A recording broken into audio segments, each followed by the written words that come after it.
नमस्कार, प्रणाम, आदाब, वंदे मातरम, भारत माता की जय। प्यारे बच्चे, बच्चों, साथियों, मित्रों, सभी का स्वागत है आपके इस YouTube सेशन में। चलिए शुरुआत करते हैं। अरे तुम आगे बढ़ो भाई। हाँ, पहले हमारे 2 क्वेश्चंस ग्रामेटिकल एरर के हैं आज के सेट में, देख लेते हैं क्या है। The following sentence have been split into 5 segments, identify the segment that contains grammatical error or not. The committee has made significant change in the rules which will help to banks. Committee आपका आया है, committee के according आपने यहाँ पे has लगाया है। Has के अकॉर्डिंग मेक का third form, have has head के साथ वर्ब का थर्ड फॉर्म यूज किया जाता है। सिग्निफिकेंट वर्ड है जिसका मीनिंग होता है important. Change in the rules which, अब यहाँ पे रूल्स आपका जो है ये नाउन के तौर पे है, विच आपका रिलेटिव प्रोनाउन हो गया और विच आता है नॉन लिविंग के लिए। रूल्स एक एक्टिविटी का नाम, एक कॉन्सेप्ट का नाम, जिसके लिए आपका रिलेटिव प्रोनाउन विच लगा हुआ है और यहाँ पे आप इस्तेमाल क्या कर रहे हैं, विल, है ना। और यहाँ पे हैज यानी प्रेजेंट और यहाँ पे फ्यूचर, और टेंस के अकॉर्डिंग प्रेजेंट का कॉम्बिनेशन फ्यूचर से होता है। गुड मॉर्निंग सभी को। तो विल सही है बिल्कुल, और विल मतलब मॉडल हो गया, मॉडल के साथ वर्ब का फर्स्ट फॉर्म हेल्प। अब यहाँ हेल्प किसको हेल्प किया है, बैंक को किया है। तो बैंक यहाँ पे ऑब्जेक्ट के तौर पे आ गया, और ऑब्जेक्ट अगर है तो ये मेरा हो जाएगा नाउन।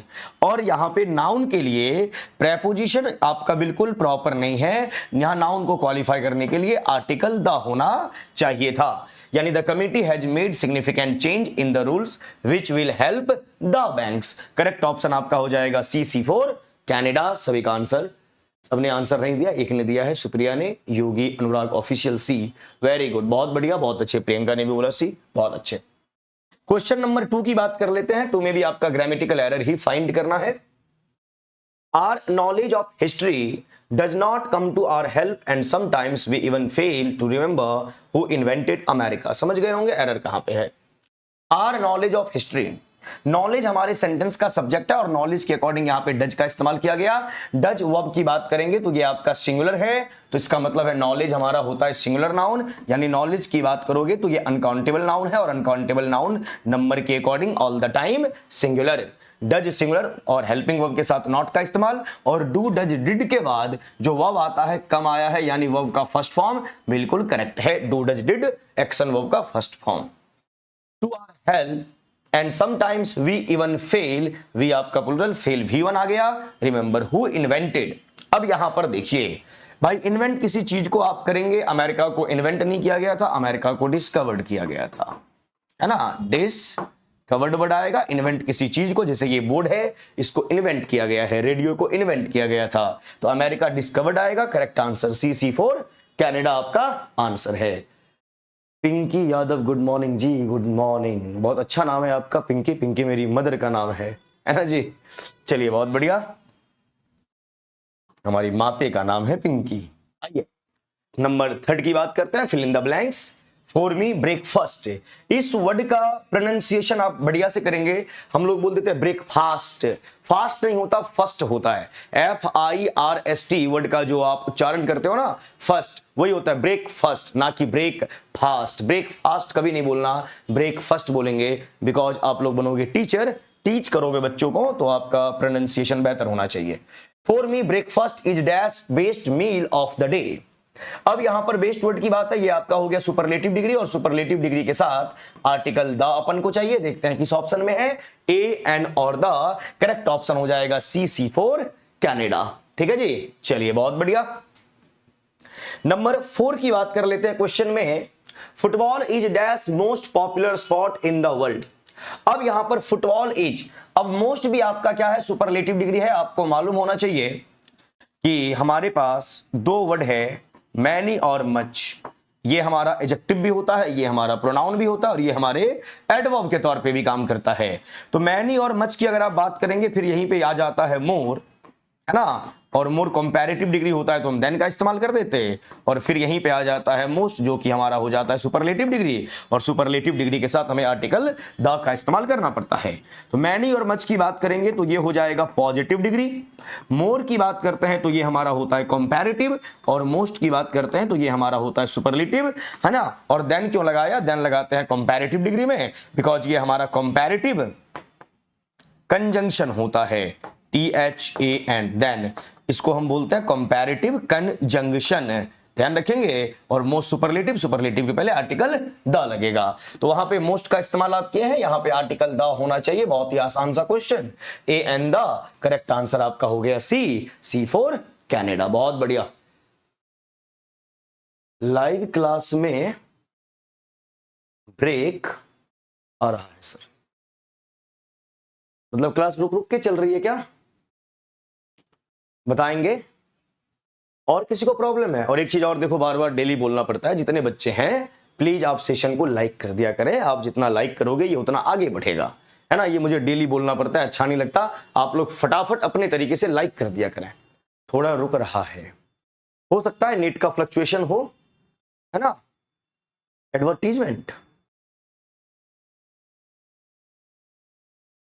वो लगा हुआ होगा, टेक्निकल टीम लगाई होगी तो आ रहा होगा, है ना। बट आप लोग लाइक कर दिया करें प्लीज।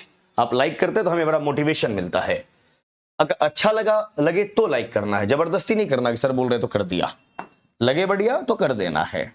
आइए, यहां पर नंबर 5 एंड नंबर 6 में आपको मिलेगा नरेशन, है ना। डायरेक्ट और इनडायरेक्ट स्पीच। क्या बोला गया?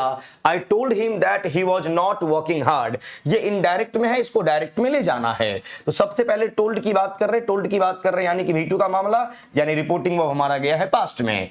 और रिपोर्टेड स्पीच को अगर देखें तो वॉज नॉट वर्किंग यानी वॉज प्लस V4 पास्ट का कॉन्टिन्यूअस है। कॉन्सेप्ट ये कहता है रिपोर्टिंग वर्ब अगर मेरा प्रेजेंट में हो, पास्ट में हो सॉरी, और रिपोर्टेड स्पीच प्रेजेंट के कॉन्टिन्यूअस में है, तो चेंज करके इसको पास्ट के कॉन्टिन्यूअस में लेके चले जाएंगे।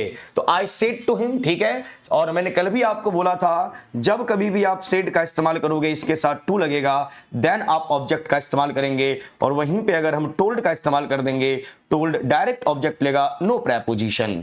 आई टोल्ड हिम लगा हुआ है विदाउट प्रेपोजिशन, और आई सेड टू लगा हुआ है। ध्यान रखना है ये इन बातों को। I said to him, you are not working hard. अब यहां पर यू का इस्तेमाल, you second person, reported speech का कोई भी पार्ट सेकंड पर्सन हो, रिपोर्टिंग वर्ब के ऑब्जेक्ट के अकॉर्डिंग, ऑब्जेक्ट है हिम के अकॉर्डिंग यहां ही हो गया, और आर प्रेजेंट में गया, वॉज कर दिए, है ना। वॉज नॉट वर्किंग, तो आर नॉट वर्किंग हार्ड, बिल्कुल करेक्ट आंसर है ए। और बी में आई टोल्ड टू, वही बोला मैंने कि टोल्ड के साथ बंधु कभी भी प्रेपोजिशन नहीं लगाते हैं, है ना, सेड के साथ लगाया जाएगा। और I said you are not working hard, complete form में अगर देखेंगे तो ऑब्जेक्ट के साथ आया, इसी को सही मानना है। अगर ए ना होता तो सी को मान के चले जाते। क्लियर है मामला? करेक्ट आंसर ए हो गया। चलिए नेक्स्ट क्वेश्चन की बात करते हैं। नंबर 6 में आपका क्या है?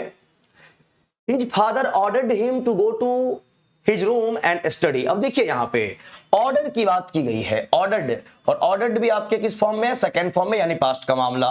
रिपोर्टिंग वर्ब जैसे ही कंप्लीट होता है तो हमें कंजंक्शन दैट चाहिए, बट यहां पे हमें टू लगा हुआ है, और यहां पे हम ऑर्डर्ड की बात कर रहे हैं। इसका मतलब है कि हम अगर डायरेक्ट की बात करेंगे तो हमारा जो सेंटेंस होगा, है ना, रिपोर्टेड स्पीच वाला, वह इंपैरेटिव सेंटेंस होगा। और इंपैरेटिव सेंटेंस का स्ट्रक्चर ये होता है कि इंपैरेटिव सेंटेंस की शुरुआत वर्ब से होती है, वर्ब के फर्स्ट फॉर्म से होती है। जैसे bring a glass of water, sit down, go there. हम वर्ब की बात कर रहे हैं ना, ये हमारे इंपैरेटिव सेंटेंस हो गए। सर आपका स्पोकन क्लास का बैच कब आएगा? 1 से 1.5 महीने समय लगेंगे उसमें अभी, है ना, क्योंकि बहुत बिजी चल रहा हूं और हेल्थ भी सही, मतलब थका हुआ हूं, फिर भी पढ़ाने आ गया तो रेस्ट बिल्कुल नहीं मिल पा रहा है। आप ही लोगों के एग्जाम के लिए सबसे ज्यादा मेहनत करना पड़ता है मुझे, बीपीएससी टीआरई वालों के लिए, है ना। एकदम सुबह से शाम तक मेहनत करना पड़ता है, लिटरेचर, ये बैच वो बैच। तो अभी थोड़ा समय नहीं मिल रहा है, जैसे ही टाइम मिलेगा बिल्कुल लाएंगे। चलिए, तो यहां पर हिज फादर सेड, तो इंपैरेटिव हो गया वर्ब का फर्स्ट फॉर्म। और इंपैरेटिव सेंटेंस में क्या क्या बात हम करते हैं? यहां पे हम ऑर्डर की बात करते हैं, यहीं पे हम रिक्वेस्ट की बात करेंगे, और यहां पे हम एडवाइस की बात करते हैं, है ना। इंपैरेटिव सेंटेंस में ये सारी बातें होती हैं। अब यहां बोला गया ऑर्डर्ड, हिज फादर सेड।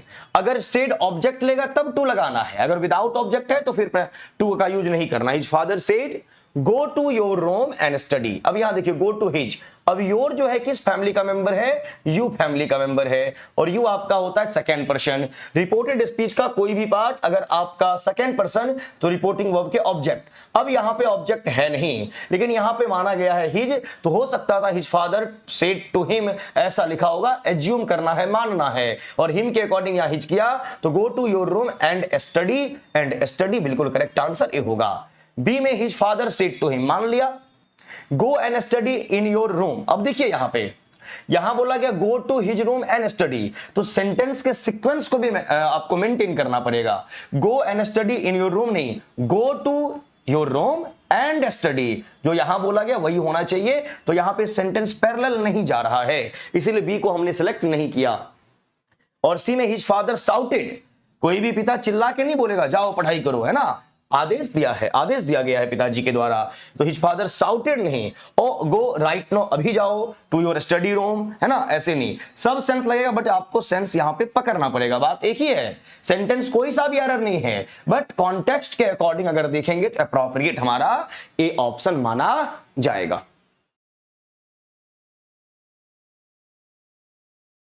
क्या करें, हाँ इसीलिए बहुत मेहनत करना पड़ जाता है, मैं क्या बताऊं, है ना। रात रात कल मैंने यूट्यूब का रात में क्लास नहीं लिया, इतना थक गया, 4 बजे के बाद कोई बैच ही नहीं ले पाया, है ना, हिम्मत ही नहीं हुई पढ़ाने की, और आज भी नहीं हो रही है, लेकिन फिर भी छुट्टी नहीं होना चाहिए, पूरी कोशिश करूंगा, बस हेल्थ साथ दे दे। आइए number 7, they say that you did that. अब यहां पर एक्टिव से पैसिव का मामला हो गया, और एक्टिव से पैसिव में बंधु करना क्या है, दे से दैट। अब दे से यहां पर आपका भियन, और यू डिड दैट, डिड आपका हो गया पास्ट, यानी वो कहते हैं कि तुमने अपना काम कर लिया। सेंस को समझिए, हमेशा आपको वो एक्टिव पैसिव नहीं पूछेगा, आई टीच यू आप कर दोगे, यू आर टॉट बाय मी, है ना, तो ध्यान रखना है। हाँ TRE 4.0 के लिए योगी जी, दे सेड, वो कहते हैं कि तुमने अपना काम कर लिया, यानी आप अपना काम कर चुके हैं। अब आइए, यू आर टोल्ड आपको कहा जाता है टू डू, टू डू का मतलब होता है इन्फिनिटिव, और इन्फिनिटिव जो है ये किस टाइप के एक्शन को बताएगा, इन्फिनिटिव एक्शन जो बतलाता है वो बतलाता है फ्यूचर के एक्शन को। जैसे मैं बोलूं आई एम टू गो, मतलब मैं जाने वाला हूं, अभी तक गया नहीं हूं, आई एम टू गो, मैं जाने वाला हूं। तो आपको कहा जाता है अपना काम करें, यानी काम आपने किया अभी तक नहीं है। बट स्टेटमेंट में क्या बोला गया, डिड, डिड का मतलब V2, V2 का मतलब पास्ट, यानी काम आपने कर लिया है। तो भैया यहां पर पास्ट की बात कर रहे हैं, यहां प्रेजेंट की बात कर रहे हैं, जबकि एक्टिव और पैसिव का कॉन्सेप्ट ये है, अगर प्रेजेंट में एक्टिव है तो पास्ट में एक्टिव, पैसिव भी प्रेजेंट में ही होना चाहिए, पास्ट में है तो पास्ट में, फ्यूचर में है तो फ्यूचर में। तो आपका ये ऑप्शन होगा नहीं। यू आर एडवाइज्ड, फिर यहां बोल रहे टू डू, टू डू का मतलब फ्यूचर एक्शन इन्फिनिटिव, और यू आर सेड आपको बोला जाता है। अब से है V1, और V1 का पैसिव अगर आप बनाएंगे इज MR, वर्ब का third form, you are advised, ठीक है, सेड भी कर सकते थे, एडवाइज्ड भी कर सकते थे, सॉरी यहां पे है ना, हाँ एडवाइज्ड का सेंस उसमें जाता, लेकिन यहां टू डू से नहीं चलेगा। यू आर सेड, ठीक है मामला, कोई दिक्कत नहीं।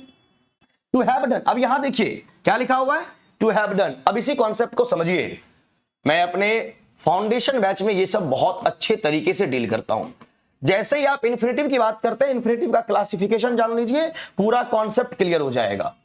एक इन्फिनिटिव होता है आपका सिंपल इन्फिनिटिव। कौन सा इन्फिनिटिव, सिंपल इन्फिनिटिव, टाइप जान लो।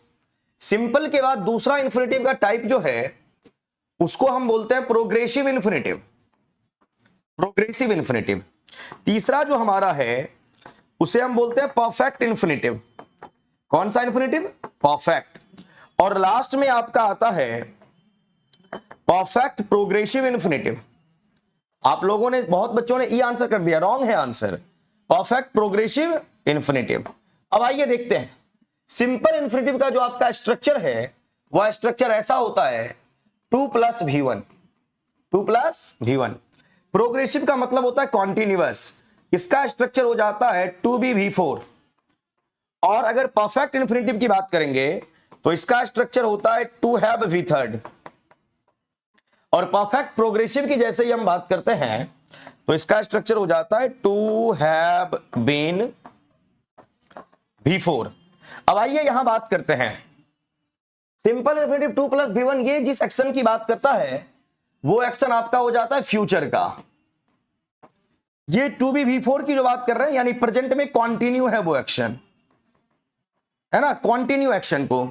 परफेक्ट का मतलब ही होता है कंप्लीट, यानी काम आपका हो चुका है। परफेक्ट इन्फिनिटिव मतलब एक्शन कंप्लीट है, और परफेक्ट प्रोग्रेसिव यानी काम पहले स्टार्ट हुआ अभी भी चल रहा है। इस टाइप से भी हम बात करते हैं। अब आइए देखते हैं कैसे। सभी को गुड मॉर्निंग जी, रानी कुमारी गुड मॉर्निंग। अब आइए यहां, जैसे मैंने बोला आई एम टू गो, मैं जाने वाला हूं, मतलब ही गया नहीं हूं, फ्यूचर का मामला। 2B V4, हम इस टाइप के सेंटेंसेस डेली बोलते हैं अपने लाइफ में। ऐसा प्रतीत हो रहा है कि वो पढ़ाई कर रही है, ऐसा बोलते ही नहीं बोलते। She seems to be studying a lot, ऐसा मालूम पड़ता है कि वो बहुत मेहनत कर रही है। She seems to be studying, to be studying, to be V4, इसको बोलते हैं प्रोग्रेसिव इंफिनिटिव, यानी एक्शन कंटिन्यू है। परफेक्ट इंफिनिटिव क्या होता है? परफेक्ट का मतलब होता है कंप्लीट। आप परफेक्ट टेंस पढ़ते हैं ना, आई हैव डन दिस, मैंने ये काम कर लिया है, यानी एक्शन कंप्लीट हो गया है ना। और इसका इस्तेमाल कैसे करेंगे? जैसे आप लोग एग्जाम क्वालिफाई कर लोगे, उसके बाद आप क्या बोलेंगे? I am very glad to have qualified the exam, यानी टू हैव क्वालिफाइड, यानी एग्जाम क्वालिफाई करके बहुत खुश हूं, यानी आपने एग्जाम क्वालिफाई कर लिया है, वर्क डन हो चुका है, बात कंप्लीट है। और परफेक्ट प्रोग्रेसिव में काम स्टार्ट हुआ पास्ट के टाइम में, प्रेजेंट में वो चीज कंटिन्यू है। जैसे क्या बोलेंगे? She seems to have been studying since morning, ऐसा प्रतीत हो रहा है वह सुबह से पढ़ाई कर रही है। क्लियर है मामला? तो परफेक्ट इंफिनिटिव मतलब एक्शन आपका है कंप्लीट। यहां आइए, यू आर सेड, आपको बोला जाता है टू हैव डन दैट, कि आपने ये काम कर लिया, और वही बोला गया यू डिड दैट, यानी आपने ये काम कर लिया। तो ये भी पास्ट में। और perfect infinitive to have be third, to have be third, action complete, ये भी पास्ट में। इसीलिए आंसर क्या होगा? C for Canada. Thank you very much जी। टी शर्ट का कलेक्शन। इस कॉन्सेप्ट को समझे आप लोग या नहीं समझे? पहले यस और नो में जवाब दीजिए, क्योंकि इस टाइप का क्वेश्चन जब आ जाता है एक्टिव से पैसिव, बच्चे गलती करके आ जाते हैं। तो आप सभी के समझ में आया कि नहीं आया? पहले बताएंगे फिर हम आगे बढ़ेंगे। बताओ।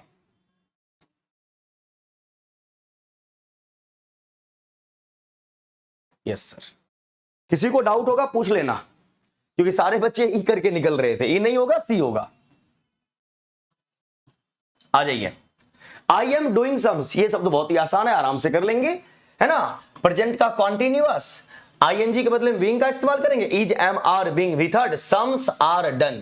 भैया आर डन तब करते जब ये हमारा प्रेजेंट के इंडेफिनिट में होता। सम्स आर बीइंग डन, बिल्कुल करेक्ट आंसर है, B for Bombay. I must be doing the sum, बिल्कुल भी नहीं। राइट ऑप्शन क्या हो जाएगा? B for Bombay. समझ गए सर, मेरा आंसर सी ही था। हाँ चलिए, बहुत बढ़िया, बहुत अच्छे। नेक्स्ट, ये देखिए प्रैक्टिस बैच है, और ये प्रैक्टिस बैच हर एक एग्जाम के लिए डेली बताता हूं ग्रामर वोकैब कॉम्प्रिहेंशन का, और बिल्कुल डिटेल्ड वे में। इस बैच में फाउंडेशन बैच नहीं होगा कि हर एक टॉपिक को पढ़ाएंगे, नहीं। इसमें हम क्वेश्चंस प्रैक्टिस करेंगे और तकरीबन 4 से 5,000 के बीच में एमसीक्यूज करेंगे, grammatical, vocab and comprehension. Clear? और 16 अगस्त से शाम के 7 बजे से ये बैच आपका स्टार्ट हो रहा है, इवनिंग में एट 7 PM। और ये बैच आपके लिए जबरदस्त होगा। अगर कोई बच्चा मेरे किसी भी बैच में है तो उनको इस बैच में होना चाहिए। आगामी यानी अपकमिंग जो भी आपका एग्जाम होना है, हर एक टॉपिक में बात करेंगे। और ग्रामर के बारे में बोल दूं, ग्रामर पे जो भी बात करेंगे, पहले टॉपिक वाइज क्वेश्चंस प्रैक्टिस करेंगे और उसके बाद मिक्स्ड क्वेश्चंस प्रैक्टिस करेंगे, है ना। चाहे वो एरर का हो, फिल इन द ब्लैंक्स का हो, सेंटेंस इंप्रूवमेंट का हो, किसी भी टाइप का हो। वोकैब में हर एक एरियाज की बात करेंगे, synonym, antonym, one word, idiom, spelling test, phrasal verb, क्योंकि हर एक सेगमेंट से आपके एग्जाम में क्वेश्चंस पूछे जाते हैं। और कॉम्प्रिहेंशन में आप जानते ही हो, क्लोज टेस्ट, पैसेज, सब की बात की जाती है। तो ये आपका बिल्कुल प्रैक्टिस बैच है, प्रैक्टिस बैच। और ये बैच ज्यादा दिन नहीं चलेगा, 45 डेज के लिए ये बैच बनाया गया है, यानी 1.5 महीने में इतने क्वेश्चंस प्रैक्टिस कर लेंगे, इतने सारे कॉन्सेप्ट्स आपके क्लियर हो जाएंगे कि ये जो भी आप एग्जाम देने वाले हैं इस बैच में, अगर आप अच्छे से अटेंटिवली आपने क्लास को अटेंड कर लिया तो फिर आगे कोई प्रॉब्लम आपको नहीं होगी। ग्रामर, वोकैब, कॉम्प्रिहेंशन, इसमें लिटरेचर का एक भी क्वेश्चन नहीं होगा, ठीक है ना। सर प्रैक्टिस बैच अच्छा रहेगा या लिटरेचर और वोकैब का? देखिए हर एक बैच की अपनी अहमियत होती है। वोकैब में सिर्फ वोकैब की बात करते हैं, है ना। वोकैब वहां पढ़ाते हैं, जीरो वोकैब को वहां सिखाया जाता है। यहाँ वोकैब का प्रैक्टिस हम करेंगे, है ना। तो अगर वोकैब 0 लेवल सीखना हो तो वोकैब बैच, और ये प्रैक्टिस बैच है। हर एक चीज सीखने के बाद प्रैक्टिस बहुत जरूरी होता है उसके लिए। सर कुछ डिस्काउंट दिया जाए? डिस्काउंट, और ये भाई बैच ऑनलाइन ऑफलाइन दोनों मोड में है। ऑनलाइन मोड में 399 है और ऑफलाइन मोड में ये बैच जो है वो 599 का है ना। सेम बैच शाम में 7 से 8 कहां मिलेगा? प्लेटफॉर्म बाय नवीन कुमार सिंह, और हमारा ऑफलाइन सेंटर सैदपुर मोड़, बिकना पारी, पटना में, वहां पे। हर एक बैच का अलग अलग रोल होता है और हर एक बैच आपके लिए बेनिफिशियल होता है। आइए सेलेक्ट द मोस्ट सिनोनिम। अब यहां पे आइए यूटिलिटी। अब यूटिलिटी वर्ड की बात कर रहे हैं, सबसे पहले तो ITY लगा हुआ है, और दुनिया का कोई भी वर्ड अगर उसके अंत में ITY आए तो उस वर्ड का जो ग्रामेटिकल प्रोफाइल होगा एब्स्ट्रैक्ट नाउन होगा, और एब्स्ट्रैक्ट नाउन को शॉर्ट में ABN बोलते हैं। यूटिलिटी वर्ड आया कहां से है? आपने एक वर्ड जरूर सुना होगा, यूटिलाइज। अपने आप को यूटिलाइज करो, है ना, अपने आप को यूज करो, अपने एनर्जी को इस्तेमाल कीजिए, यूटिलाइज करना। अब यूटिलाइज अपने आप में बहुत ही पॉजिटिव वर्ड है। यूटिलाइज कर रहे हैं यानी पॉजिटिव सेंस में आप अपने आप को इस्तेमाल कर रहे हैं, और यूटिलाइज करोगे तो कहीं ना कहीं आपको बेनिफिट मिलेगा और कहीं ना कहीं आपको प्रॉफिट मिलेगा, है ना। यूज और यूटिलाइज में बहुत फर्क होता है। यूज किसी भी चीज को आप कर सकते हैं, है ना, बट यूटिलिटी अपने एनर्जी को इस्तेमाल करना पॉजिटिव वे में। तो यूटिलिटी का सिनोनिमस वर्ड चाहिए, तो सबसे पहले तो यूजफुलनेस तो हो ही जाएगा, और नेस वर्ड भी किसी का सफिक्स हो तो ग्रामेटिकल प्रोफाइल उस वर्ड का एब्स्ट्रैक्ट नाउन होता है। यूजफुलनेस तो है ही है।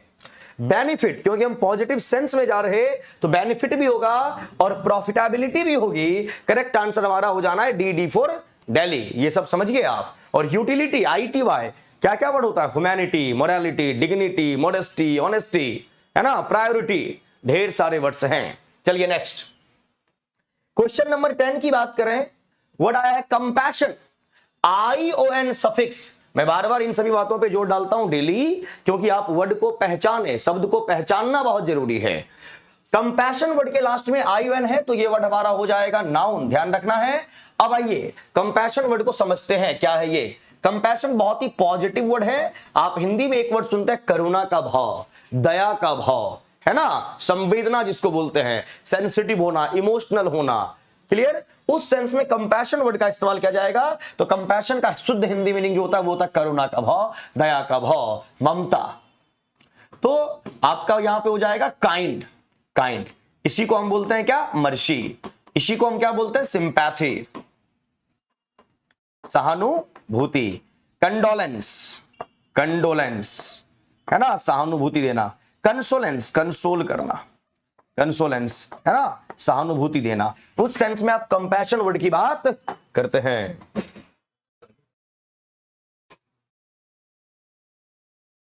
चलिए सिमिलैरिटी। अब यहां ITY लगा हुआ है, वर्ड आपका क्या हो गया? नाउन हो गया। सिमिलैरिटी वर्ड आया कहां से? तो सिमिलैरिटी वर्ड आया है सिमिलर से। अब मैं आपसे पूछूं कि सिमिलर और सिमिलैरिटी में क्या डिफरेंस है? ग्रामेटिकल प्रोफाइल का। सिमिलर वर्ड जो है ये मेरा हो जाता है एडजेक्टिव, और सिमिलैरिटी क्या हो जाएगा? नाउन। सिमिलैरिटी का मतलब क्या हो जाएगा? सेमनेस, यानी एक ही होने की बात कर रहे हैं, एक जैसा है। इसके लिए एक वर्ड और आप इस्तेमाल कर सकते हैं, बहुत ही कमाल का वर्ड है, और हम अपने डेली लाइफ में बोलते हैं यूनिफॉर्मिटी। यूनिफॉर्मिटी। अब ये यूनिफॉर्मिटी वर्ड कहां से आया? अब यूनिफॉर्मिटी की अगर बात करेंगे तो ITY है तो वर्ड नाउन हो जाएगा। ये वर्ड आया है यूनिफॉर्म से, यूनिफॉर्म। और यूनिफॉर्म वर्ड का दो पार्ट्स ऑफ स्पीच होता है ग्रामेटिकल प्रोफाइल। एक हो जाता है आपका ये एडजेक्टिव, और एक अपने आप में हो जाता है ये नाउन। और अगर ये नाउन होने की बात करेगा तो ये ड्रेसिंग सेंस में बात करेगा, जैसे आप बोलते हैं स्कूल यूनिफॉर्म, कॉलेज यूनिफॉर्म, है ना, यूनिफॉर्म नाउन है। और यूनिफॉर्म अगर एडजेक्टिव हो जाएगा तो इसका मीनिंग सेम या सिमिलर होता है। जैसे बोल सकते हैं वी हैव यूनिफॉर्म प्रॉब्लम्स, यानी हम सब की एक ही समस्या है कि हमें अपनी जिंदगी में सफल होना है। सर इस बार एग्जाम में वॉइस नरेशन साइनोवेंटो कुछ भी नहीं आया था, लिटरेचर भर दिया गया था, मेरे एग्जाम अच्छा नहीं गया। हाँ मुझे मालूम है, इसीलिए आपको हर एक चीज पढ़ के जाना है। बीपीएससी क्या पूछ ले आपको मालूम नहीं है। सर आज के क्लास में नेट इशू है, थोड़ा बहुत मैनेज कर लीजिए, अगर है तो कोई दिक्कत नहीं है, है ना।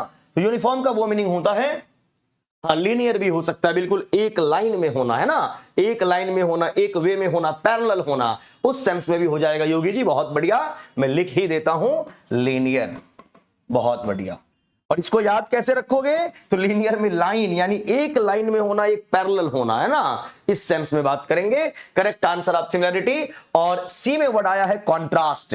कॉन्ट्रास्ट वर्ड की अगर आप बात करते हैं, कई बार बोल चुका हूं, कॉन्ट्रास्ट का मीनिंग होता है अपोज करना, विरोध करना, है ना। और कॉन्ट्रास्ट से आपका नाउन बनता है कॉन्ट्राडिक्शन, और कॉन्ट्राडिक्शन का मतलब होता है विरोधाभास, यानी डिसेंटिंग ओपिनियन, डिफरेंसेस यानी डिसएग्रीमेंट, यानी सहमत नहीं हो रहे हैं आप।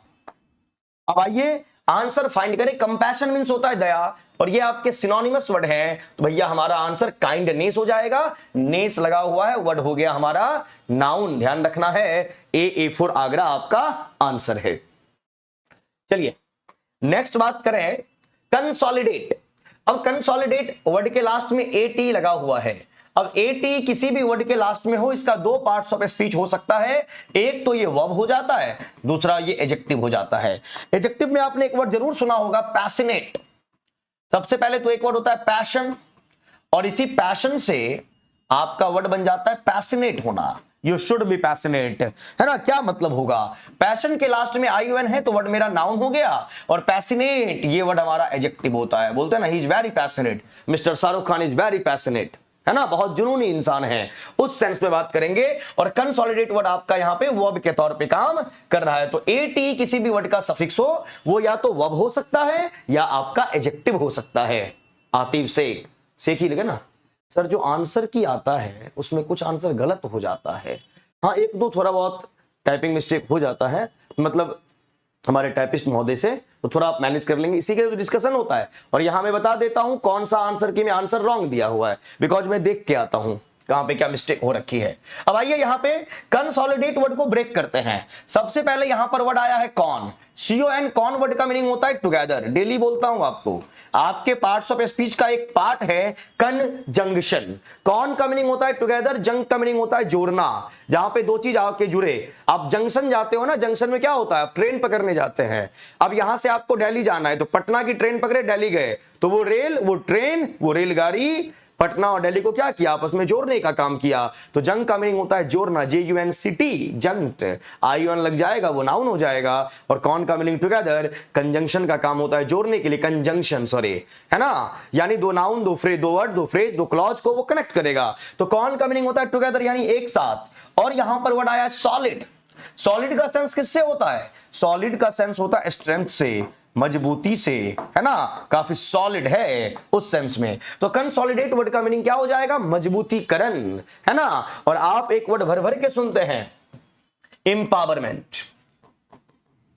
एम्पावरमेंट,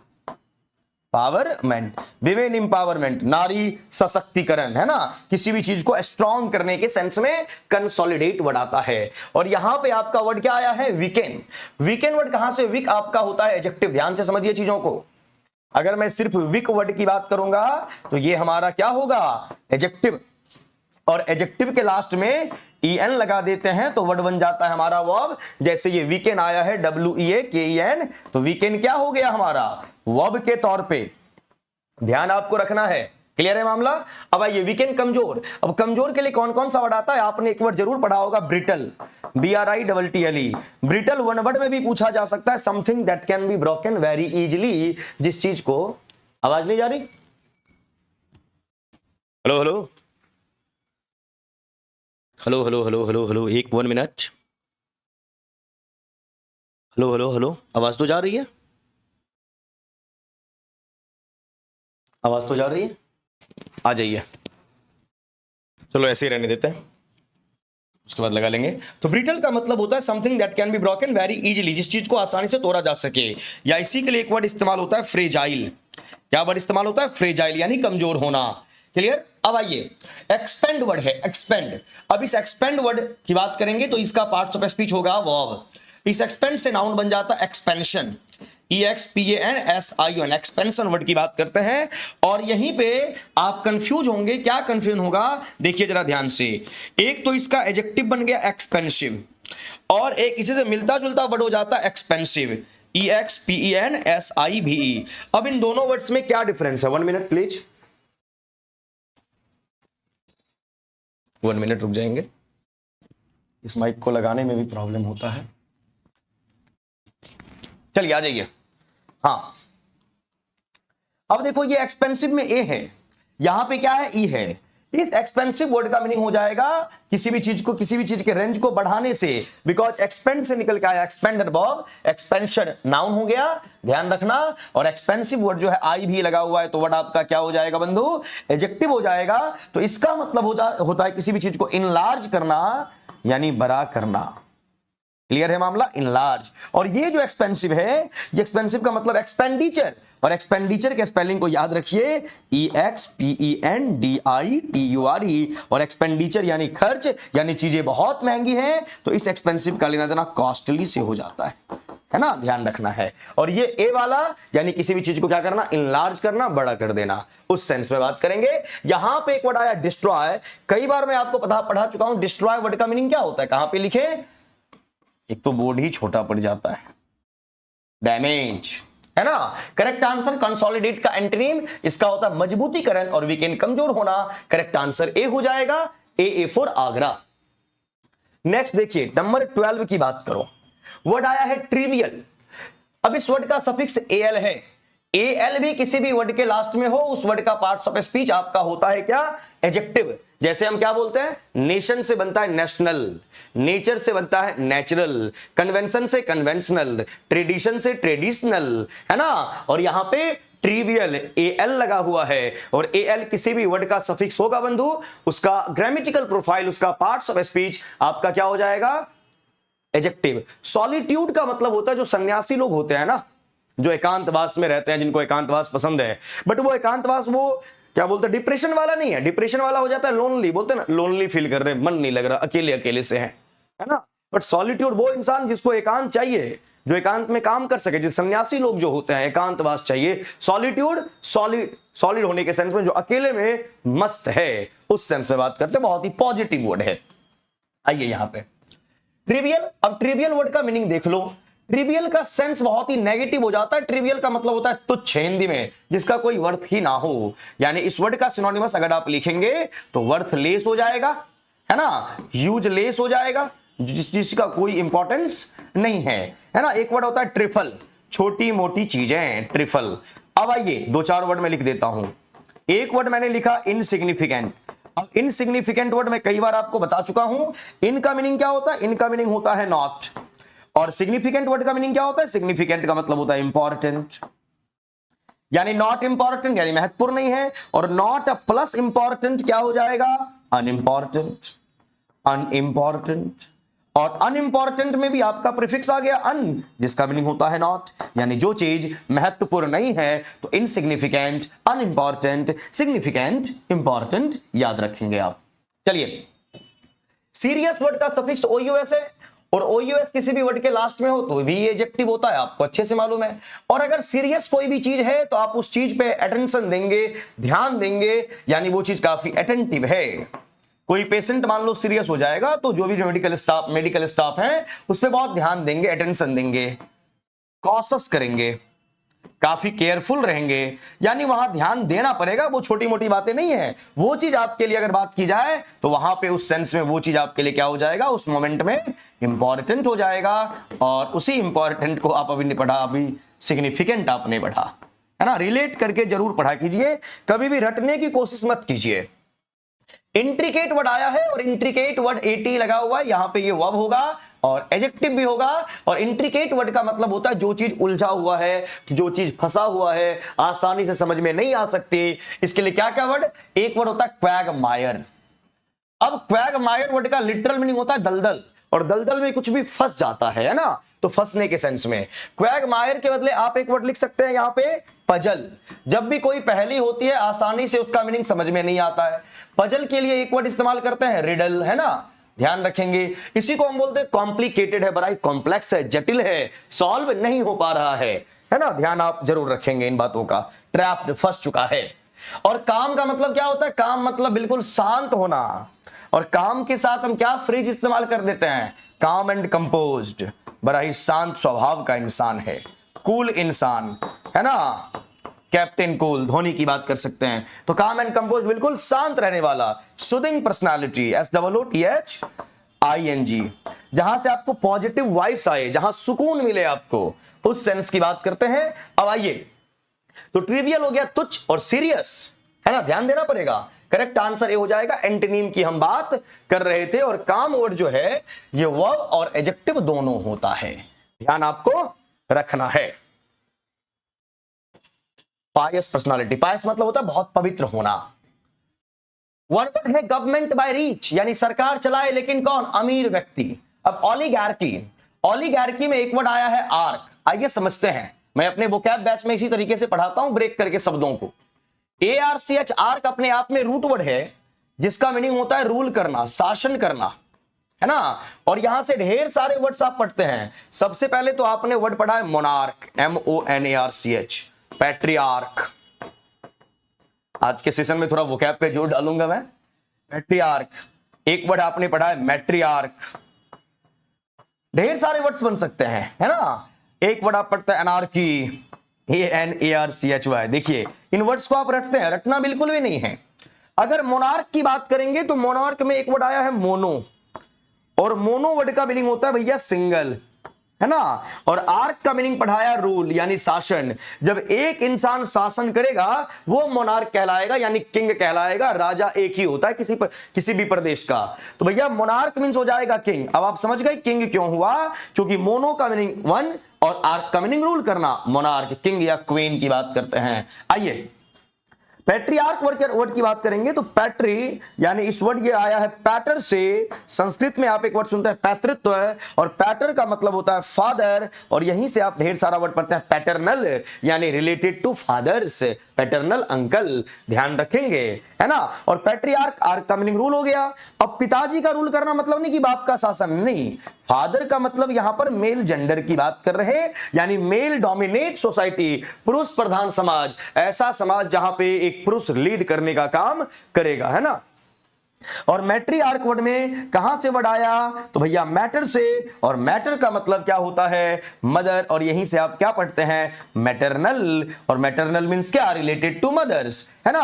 और आर्क का मीनिंग रूल, और मदर का मतलब मम्मी नहीं है यहां पे, मदर मींस फीमेल यानी फीमेल डोमिनेट सोसाइटी, स्त्री प्रधान समाज। और हमारे इंडिया में जो नॉर्थ ईस्ट पार्ट है ना, उत्तरी भारत, असम वगैरह की बात करेंगे, नागालैंड वगैरह, वहां जाओगे तो कुछ हिस्सा ऐसा है जहां पे मैट्रियार्क है, पुरुष महिला प्रधान समाज है।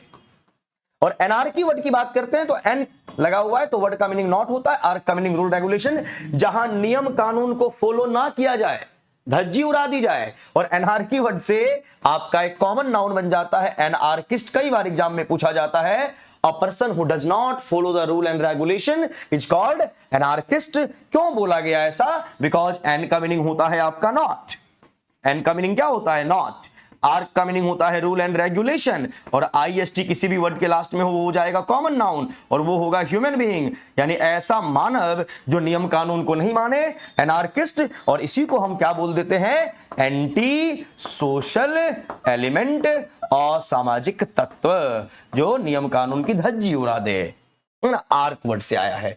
इस तरीके से वर्ड पढ़ा करें, और इसी के लिए आपका वोकैब वाला बैच है। अब आइए एरिस्टोक्रेसी, क्रेशी वर्ड की बात कर रहे थे। क्रेशी का मतलब भी होता है रूल एंड रेगुलेशन, और यहां पर भी क्रेशी लगा हुआ है। और क्रेशी जब वर्ड पढ़ते हैं तो क्रेशी से ढेर सारा वर्ड बनता है। एक हो जाता है क्रेट, एक वर्ड आपने पढ़ा होगा क्रेटिक, एक वर्ड हो जाता है क्रेटाइज, और एक क्रेटिक के लास्ट में क्रेटिकली कर दो, है ना। ढेर सारे वर्ड्स। क्रेशी का मीनिंग रूल एंड रेगुलेशन, जैसे आप बोलते हैं democracy, Democrat, India is a democratic country, लोकतांत्रिक देश है ना, इस सेंस में बात की जाती है। अब एरिस्टो वर्ड का मीनिंग होता है गुड, एरिस्टो का मीनिंग होता है गुड। आपने एक दवाई का नाम जरूर सुना होगा एरिस्टोजाइम। जब भूख ना लगे तो वो सिरप दे दिया जाता है मेडिकल स्टोर पे पेशेंट को कि आप ये वाला पीजिए, आपको भूख वगैरह लगेगी। अब कंपनी ने उसका नाम एरिस्टोजाइम क्यों रखा, क्योंकि एंजाइम का काम होता है फूड को डाइजेस्ट करना, यानी हमारे डाइजेशन में वो हेल्प करता है। नाम क्या है एरिस्टोजाइम, जाइम लिया गया एंजाइम से, और एरिस्टो का मतलब गुड, और एंजाइम का काम है डाइजेशन यानी गुड डाइजेशन, एरिस्टोजाइम उस मेडिसिन का नाम रखा। तो एरिस्टोक्रेसी, एरिस्टो का मतलब होता है गुड, क्रेसी का मीनिंग रूल रेगुलेशन, जहां अच्छे लोग शासन पद्धति में हो, पढ़े लिखे लोग हो, है ना, एरिस्टोक्रेसी कहलाता है। और प्लूटो वर्ड का मीनिंग हो जाता है वेल्थ यानी कि धनवान होना, है ना। और जहां पे अमीर लोग शासन करेंगे उसको प्लूटोक्रेसी कहेंगे। तो करेक्ट आंसर हमारा हो जाएगा सी फॉर कनाडा। अब देखिए इतने डिटेल्ड में बात करने से होता क्या है, इस सेशन में टाइम काफी चला जाता है, फिर 40 क्वेश्चंस के डिस्कशन में हमें लग जाएगा 2-2.5 घंटे। इसलिए मैं इस बैच में क्या होता है थोड़ा बहुत बता के मुझे निकलना पड़ता है, क्योंकि 40 क्वेश्चंस होते हैं, टाइम की पाबंदी होती है। बट आप सभी को इस टाइप का डिस्कशन बहुत अच्छा लगता होगा। अच्छा लगा है कि नहीं लगा, एक बार बताओ मुझे। इस तरीके से सीधा वो क्या माइंड में लॉक हो रहा है कि नहीं हो रहा है? सर एक दोस्त लिया था बहुत, क्या करने लगा था? बहुत खाना खाने लगा। हाँ सर, बेहतरीन क्लास है, सीधे माइंड में लॉक होता है ना? तो इसीलिए वो क्या आपका बैच लाया जाता है कि आप शब्दों की गणित को समझे। बच्चा रटते रहता है, अनारकी अनारकी, रटना नहीं है, शब्दों को समझना है। जैसे आप मैथमेटिक्स समझते हैं, साइंस को समझते हो, वैसे इंग्लिश लैंग्वेज है। और बहुत सारे बच्चे आते बोलते हैं सर वर्ड तो रटना ही पड़ेगा। नहीं रटना पड़ेगा, वर्ड को समझना पड़ेगा, है ना? इसी के लिए वो कैब बैच है। ठीक है, चलिए आगे बढ़ते हैं। नेक्स्ट आपका क्या है? Appointed to settle a dispute. अब किसी भी इंसान को अपॉइंट किया गया है डिस्प्यूट को क्या करना? सेटल। अब डिस्प्यूट का मतलब क्या होता है? कॉन्फ्लिक्ट। और कॉन्फ्लिक्ट का मतलब क्या होता है? मतभेद। मतभेद कॉन्फ्लिक्ट यानी कि डिफरेंट डिसेंटिंग ओपिनियन। और डिसेंटिंग वर्ड का मीनिंग क्या हो जाता है? ओपिनियन का मतलब हो जाता है विचार, और डिसेंटिंग वर्ड का मीनिंग होता है डिसएग्रीमेंट, यानी डिसएग्री होना, यानी जब आपके विचार किसी से मिल नहीं रहे हैं, उस सेंस में कॉन्फ्लिक्ट। जो डिस्प्यूट को क्या करेगा? सेटल करेगा, यानी दो पक्षों के बीच में लड़ाई है उसको समझौता करवाएगा, है ना? उस सेंस में क्या बढ़ाएगा? आर्बिटर वर्ड का मीनिंग तो हो जाता है मनमौजी टाइप का इंसान, जो मन में आएगा वही करेंगे। इसके लिए वर्ड इस्तेमाल कर सकते हैं आप व्हिमसिकल, है ना? व्हिमसिकल बहुत अच्छा वर्ड है ना? जो मन में आए वही करेंगे। मीडिएटर का मतलब होता है दो पक्षों के बीच में नॉर्मल टॉक करवाना, है ना? पॉइंट ए है और पॉइंट बी है, यहां पर नॉर्मल बातें हो रही हैं, शादी विवाह की बातें होती है ना, मीडिएटर होता है। और यहां पे आर्बिट्रेटर, और आर्बिट्रेटर का काम होता है क्या? दो पक्षों के बीच में मामला को सुलझाना, यानी रिजॉल्व करना, प्रॉब्लम को दूर करना। इस सेंस में बात करेंगे, प्रॉब्लम को दूर करने के लिए। और यहां पर क्या आंसर होना चाहिए? आर्बिट्रेटर। बहुत सारे बच्चे कंफ्यूज होते हैं, arbiter arbitrator. Arbitrator positive word है जो क्या करेगा? लड़ाई झगड़े को सुलझाएगा। और आर्बिटर क्या है? ये मनमौजी टाइप का इंसान होगा, जो मन में आएगा वही करेंगे। करेक्ट आंसर क्या होना चाहिए? सी फॉर कनाडा। ध्यान रखना है, नहीं मोर देन वर्ड नहीं होगा। मीडिएटर होता है नॉर्मल टॉक के लिए बंधु, ये सब ध्यान रखना है। और यहां पर सेटल अ डिस्प्यूट, मतभेद को दूर करना है। Next number 15, he is out and out. ये आपका इडियम है। आउट एंड आउट का मतलब होता है कंप्लीट होना, यानी जो अपने आप में क्या है? कंप्लीट है, जो अपने आप में क्या है? परफेक्ट है। He is out and out a reactionary. Reaction से वर्ड आया है, इस वर्ड का पार्ट्स ऑफ स्पीच हो जाएगा adjective. React verb, reaction noun, reactionary adjective. No more thoroughly in favour of. देखिए थोरोली वर्ड का मीनिंग क्या होता है? थोरोली का मतलब होता है कंप्लीटली। थोरोली का मतलब क्या होता है? कंप्लीटली, यानी पूर्णता। और एक प्रेपोजिशन इस्तेमाल होता है थ्रू, और थ्रू के साथ जैसे ही आउट लगा देंगे, through out the day, through out the night, यानी पूरे दिन पूरी रात की बात कर रहे, यानी फुल टाइम की बात कर रहे। ये आपको ध्यान रखना है। तो राइट ऑप्शन आपका बी फॉर बॉम्बे होगा। डिस्प्यूट ना दिया होता तो, हाँ ना दिया होता डिस्प्यूट तो करते डी। हर एक वर्ड पे इसलिए ध्यान रखना है। नेक्स्ट क्या बोला गया? Through his hate, talking nonsense, talking ignorantly, talking irresponsibly. Through his hate का मतलब होता है बातचीत तो आप कर रहे हैं, बट बातचीत करने में आपके पास शैली नहीं है, आप ढंग से बातचीत नहीं कर रहे। क्लियर है मामला? अब यहां पर क्या होगा? टॉकिंग नॉनसेंस या टॉकिंग इग्नोरेंटली। किसके साथ जाओगे? इग्नोरेंटली में आप किसी भी चीज को अवॉइड कर रहे, है ना? और नॉनसेंस में आप बदतमीजी कर रहे हैं। ए के साथ जाइएगा या बी के साथ जाइएगा? ए के साथ जाना पड़ेगा, क्योंकि टॉकिंग नॉनसेंस का सेंस निकल के आता है, यानी बात करने का तमीज और तहजीब नहीं है किसी के पास, उस सेंस में। Number 17, select the correctly spelled word. Entrepreneur कल भी आया था, क्या स्पेलिंग होता है इसका? ENTREPNEUR, PNEUR होता है। लास्ट में कल ई आ गया था, जिसके वजह से वो रॉन्ग हो गया था। ENTER नहीं होता, ENTREO नहीं होता, ENTREPRENEUR बिल्कुल करेक्ट आंसर है आपका CC फॉर कनाडा। और एंटरप्रेन्योर वर्ड का मीनिंग क्या होता है? बिजनेसमैन, इंडस्ट्रियलिस्ट, उद्यमी, जिसको आप बोलने का काम करेंगे। 18 में आइए, select the incorrectly spelled word privilege, abridge, acknowledge. अब देखिए एक्नॉलेज, ACKNOWLEDG है, बिल्कुल करेक्ट आंसर है आपका एक्नॉलेज। और एक्नॉलेज का मतलब होता है एडमिट करना। क्या करना? एडमिट करना, यानी कि स्वीकार करना। प्रिविलेज की भी स्पेलिंग सही है। बहुत सारे बच्चे क्या गलती करते हैं कि प्रिविलेज में भी डी ढूंढेंगे, PRIVILEDG। प्रिविलेज में अगर डी दे दिया तब स्पेलिंग रॉन्ग होता है, तो PRIVILEG। और एब्रीज की स्पेलिंग आपकी गलत है। एब्रीज का स्पेलिंग क्या होना चाहिए? ABRIDGE। तो इस टाइप के वर्ड्स देखेंगे आप जरूर। और एब्रीज का मतलब होता है किसी भी चीज को ब्रीफ करना, किसी भी चीज को छोटा करना, BRIEF, है ना। चलिए आप लोग बताएं। बी, वेरी गुड, बहुत बढ़िया, करेक्ट आंसर है ना। और प्रिविलेज में कभी भी डी नहीं, एक्नॉलेज में डी, एब्रीज में डी होगा आपका। आइए नेक्स्ट, ये है वोकैब बैच जो आपका चल रहा है ऑनलाइन मोड में, प्लेटफॉर्म बाय नवीन कुमार सिंह जो अपना ऐप है उसमें 299 फी है। अगर आपके पास समय हो, टाइम मैनेज कर सकते हैं, जरूर इस बैच को इनरोल करके आपको पढ़ना चाहिए, क्योंकि इस बैच में पढ़ने के बाद वोकैब में आपको प्रॉब्लम नहीं होगी। क्लियर? और ये डेली आपको चलता है रात्रि में 8:30 से 9 में। कल मैं क्लास नहीं ले पाया था बिकॉज ऑफ माई टायर्डनेस, बहुत थक गया था इसीलिए। तो ये वोकैब का बैच है जहां हर एक तरीके से वोकैब की बात की जाती है। चलिए next, prepositional based questions. You are rather friendly dash the tense or not you. अब फ्रेंडली वर्ड आया है और फिक्स्ड प्रेपोजिशन। फ्रेंडली के साथ हम प्रेपोजिशन विद का इस्तेमाल करते हैं क्योंकि किसी से हमारा रिलेशन बढ़िया हो, है ना। You are rather friendly with, to नहीं, एट नहीं, क्या इस्तेमाल करोगे? विद। अब कल एक प्रेपोजिशन आया था गुड और बैड, गुड और बैड, और इनके साथ हमने एट भी लगाया था और विद भी लगाया था। गुड एट या बैड एट जब किसी सब्जेक्ट मैटर की बात करते हैं, यानी जब टैलेंट की बात की जाती है, जब स्किल की बात की जाती है। और गुड विद या बैड विद की बात तब होती थी जब हम बिहेव की बात करते हैं। तो यहां पर क्या है? फ्रेंडली विद यानी गुड विद, या नहीं तो अगर बुरे सेंस की बात करेंगे तो बैड विद। कल हमने पढ़ा था इस कॉन्सेप्ट को। कितना वीडियोज हुआ है सर? 30 क्लासेस हो चुकी है उस बैच में, बट वो 6 मंथ तक रहेगा वो बैच, ठीक है। आइए यहां पे 20 की बात। She smiled dash my mistakes. Smiled के साथ कौन सा प्रेपोजिशन लगाते हैं? Smile on, smile upon, smiled at my mistake. Smile के साथ क्या लगता है? ऑन लगता है, ध्यान रखना, ना अपॉन ना at. Correct answer A for Agra. C नहीं, ऑन होगा, smiled on.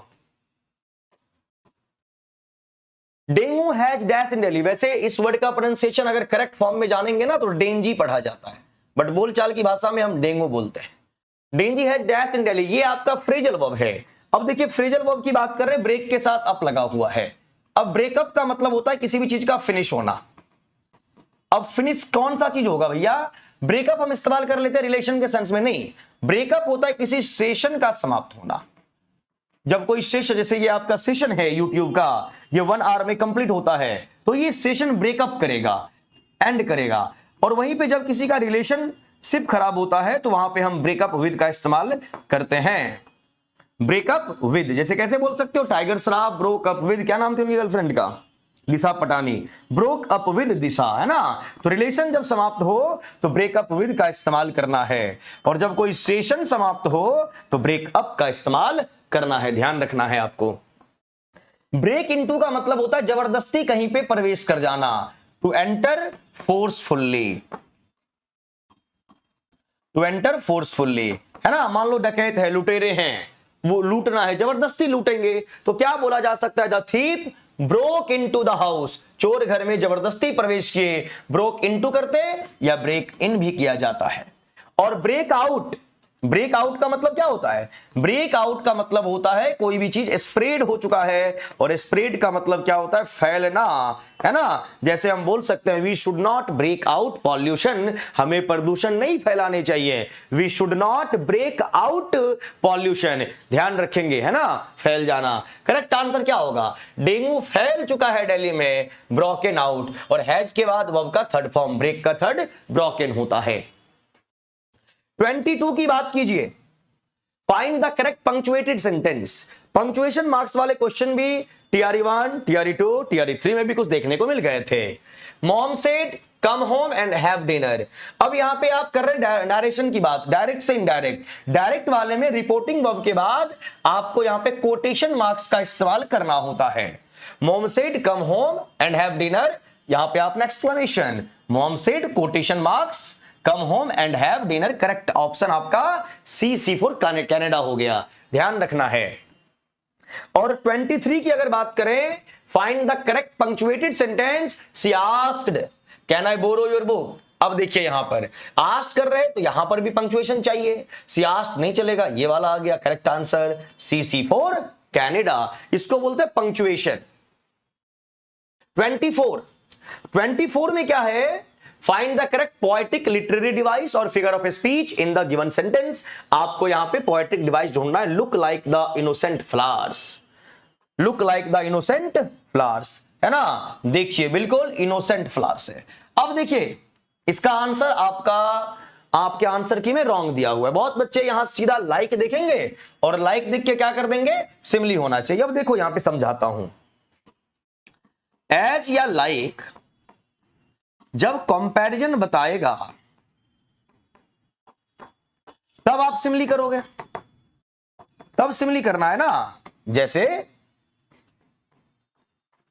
He is like Virat, वह विराट के जैसा है, यानी ही का कंपैरिजन विराट से हो रहा, तो ये इस सेंटेंस में फिगर ऑफ स्पीच जो है वो सिमिली यूज किया गया है, इसमें कोई डाउट नहीं होनी चाहिए। बट यहां क्या बोल रहा कि look like the innocent flowers, उस फूल को देखिए बड़ा इनोसेंट सा लग रहा है। अब देखो एक फिगर ऑफ स्पीच आपका होता है ट्रांसफर्ड एपिथेट, ट्रांसफर्ड एपिथेट, ये एक फिगर ऑफ स्पीच है। एपिथेट वर्ड जो है इसका मीनिंग होता है एडजेक्टिव, एपिथेट का मीनिंग क्या होता है एडजेक्टिव, और ट्रांसफर का मतलब एडजेक्टिव ट्रांसफर हो गया है, यानी जिस एडजेक्टिव का यूज जिस चीज के लिए होना चाहिए उस चीज के लिए ना होकर किसी और चीज के लिए हो रहा है, उसे आप क्या बोलेंगे। अब यहां ध्यान से देखिए ट्रांसफर्ड एपिथेट क्या होता है। जैसे आप कई बार इस तरीके के सेंटेंस फ्रेज बोलते हैं, हैप्पी मैरिज, हैप्पी मैरिज बोलते हैं ना कि दो कपल शादी किए बहुत खुश है साथ में, हैप्पी मैरिज। भाई हैप्पी कौन होगा, वो दोनों पार्टनर जो हैं वो खुश होंगे, शादी थोड़ी ना खुश होगा, शादी तो एक एक्टिविटी है ना, एक कल्चर एक कस्टम है जहां दो लोग आपस में रिलेशन में आते हैं। तो हैप्पी मैरिज, मैरिज कभी हैप्पी नहीं हो सकता, हैप्पी वो दोनों इंसान होंगे जिन्होंने शादी की है। तो यहां पर हैप्पी वर्ड का इस्तेमाल मैरिज के लिए कर रहे हैं, जबकि हैप्पी वर्ड का इस्तेमाल कपल के लिए होना चाहिए, और हैप्पी यहां पे क्या है एडजेक्टिव है, इसी को हम क्या बोलते हैं, है ना, ट्रांसफर्ड एपिथेट। इनोसेंट फ्लावर कैसे हो सकता है, इनोसेंट कोई इंसान होगा, रामू इज वेरी इनोसेंट, है ना, रामू इज वेरी इनोसेंट, तो इंसान होगा। फ्लावर कैसे इनोसेंट होगा बताइए, तो ये एग्जांपल है ट्रांसफर्ड एपिथेट का, जो कहीं पे भी नहीं दिया गया ई। और लाइक देख के हमारे टाइपिस्ट महोदय ने भी सिमिली किया हुआ है जो कि रॉन्ग है, और आपने भी सिमिली कर दिया जो कि रॉन्ग है।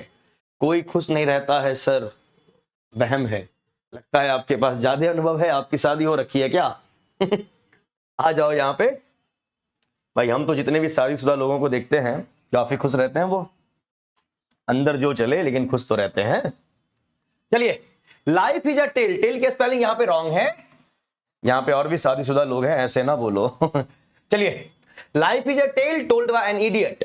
टेल टीएल, टेल का मतलब होता है स्टोरी यानी कि कहानी, क्लियर है। और बोला कि जिंदगी एक कहानी है, एक किसी इडियट के द्वारा ऐसा बोला गया।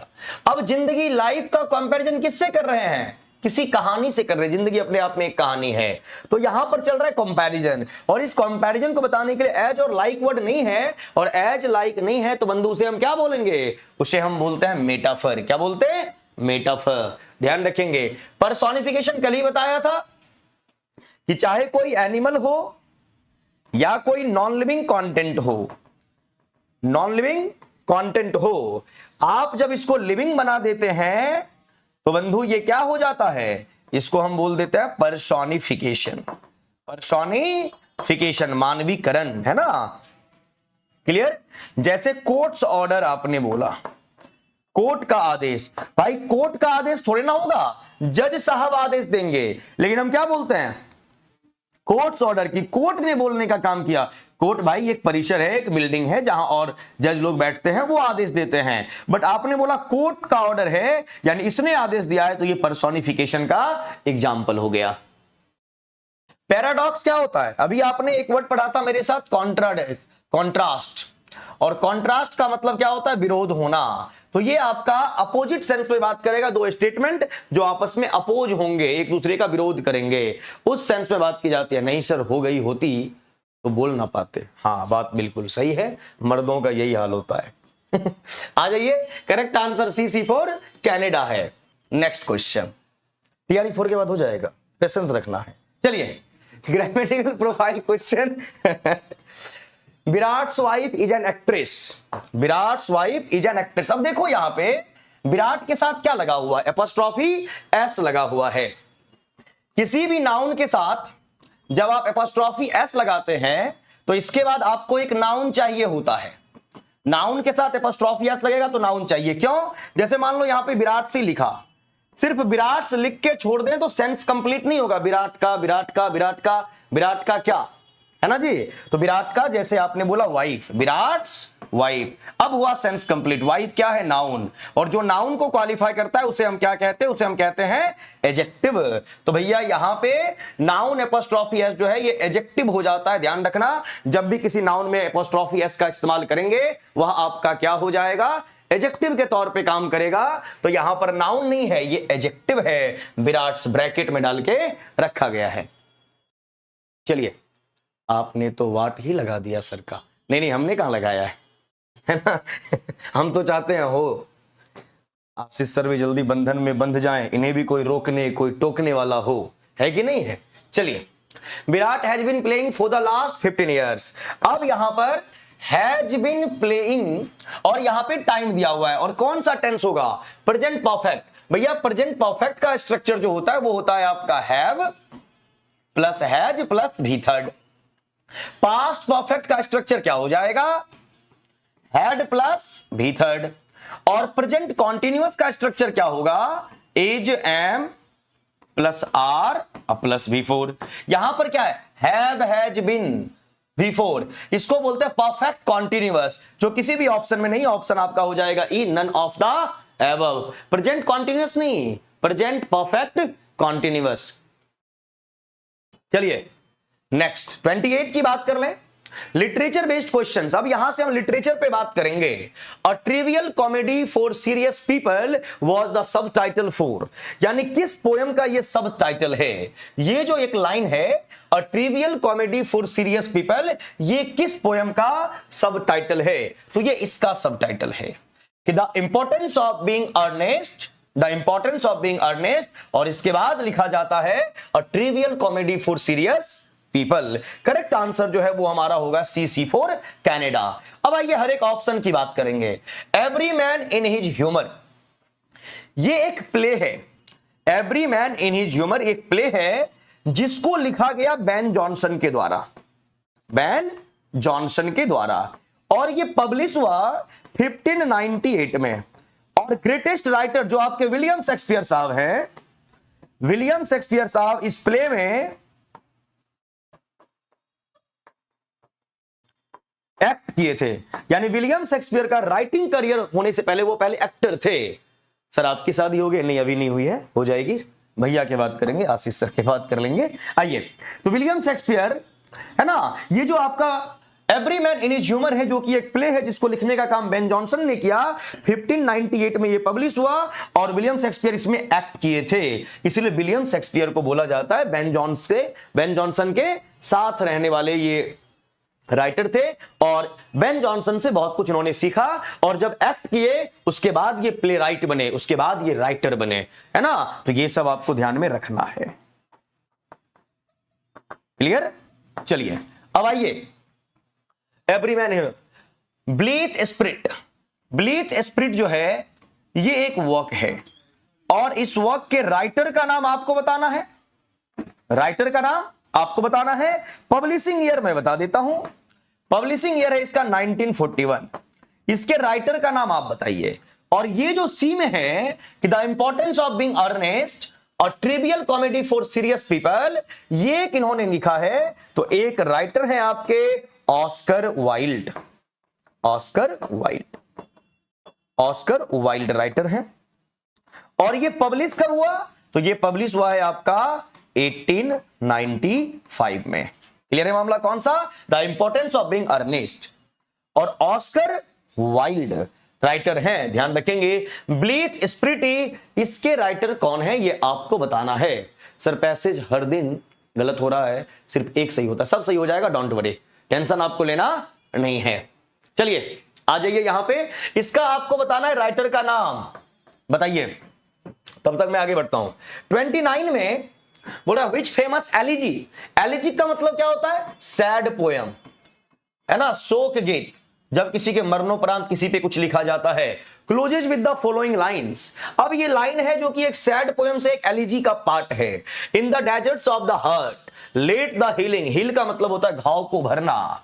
Fountain, fountain start in the prison of his days, teach the free man how to praise, ये एक लाइन है। अब ये लाइन कहां से लिया गया है, इन मेमोरियन से, थायरिसिस से, थायरिसिस पढ़ेंगे इसको, थायरिसिस, और इन मेमोरी ऑफ W.B. इट्स की बात करेंगे। अब आइए, अगर आप इन मेमोरियम की बात करेंगे, इन मेमोरियन, तो ये लिखा गया है अल्फ्रेड लॉर्ड टेनिसन के द्वारा, अल्फ्रेड लॉर्ड टेनिसन के द्वारा लिखा गया, और ये भी अपने आप में एक एलिजी है। क्लियर, ये पब्लिश कब हुआ, तो भैया ये पब्लिश हुआ 1850 में।